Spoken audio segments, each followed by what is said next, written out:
Maayong hapon. Mga igsuon, diri sa Ebanghelyo karong adlaw, gipadala sa atong Ginoo ang iyang 12 ka apostoles padulong sa misyon.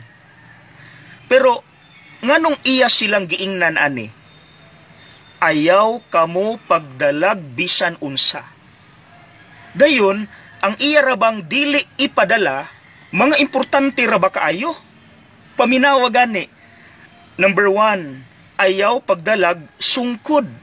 Nga sa ilang panahon, importante man na kay bati ang dalan, dayon daghang bangis nga hayop nga moatake, may nalang ibunal. Ikaduha, ayaw pagdala og puntil sa limos. Importante unta. Pero basin unyag ma-focus na ta, pagpangayo, mawala na tas misyon. Ikatulo, ayaw pagdalag pagkaon. Importante na. Pero basin unyag, ma-focus na ta sa atong kagutom, dayon sa puton rabata basta gutumon ta. Mawala na ta sa ato ang other focus. Di ba? Ikaupat, salapi. Importante na. Pero basin unyag, mamalit-palit na ka para sa kaugalingon, malimot na kasmisyon. O ikalima, ayaw pagdala og ilisan. Importante na. Pero basin unyag makonsyos ka, ang ngayan rabako sa akong gisuot, mawala na kas tinuod nimong misyon. What do you notice sa 5? Puros padulong sa kaugalingon. Dili gusto ang Dios nga mamahimo tang makasarili. Gusto niya nga kung unsay iyang ipafocus nato, dapat walay makadisturbo ana.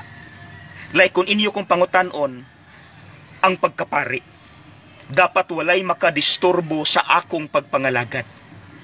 Kamu kaha? Pamilya? Yes. Pero unsay nakadisturbo sa pamilya karon? Daghang absent nga member sa pamilya. Kulang na sa presensya, tungod sa trabaho, tungod sa laag-laag, naapektuhan na ang pamilya. Ikaduha, eskwela. Pero kung ang eskwela sa gulag binuang, bisyo, laag-laag na, sige nag-absent, makahuman tuod, pero magna 9 years. Apektado ang pag-eskwela. O ikatulo, negosyo. Mutuog yun ko anang kung ang negosyo sa gulag binuang, yabo ang negosyo. Lalaki nga negosyante na ay pamilya, pero sa iyang pagnegosyo na sa ilaing babae, yabo ang negosyo. So mga igsuon ang atong pamalandungan, 2 questions. Sige, number 1. Pamalandungi. As of the moment, unsay ipa-focus sa Ginoo nimo karon nga importante nga butang?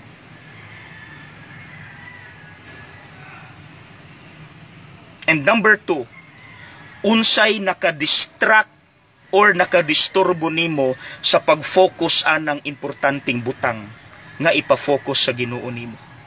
Unsay nakadisturbo nimo?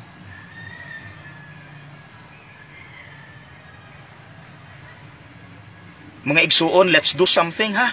Ayaw ka balaka, kaya pa. God bless.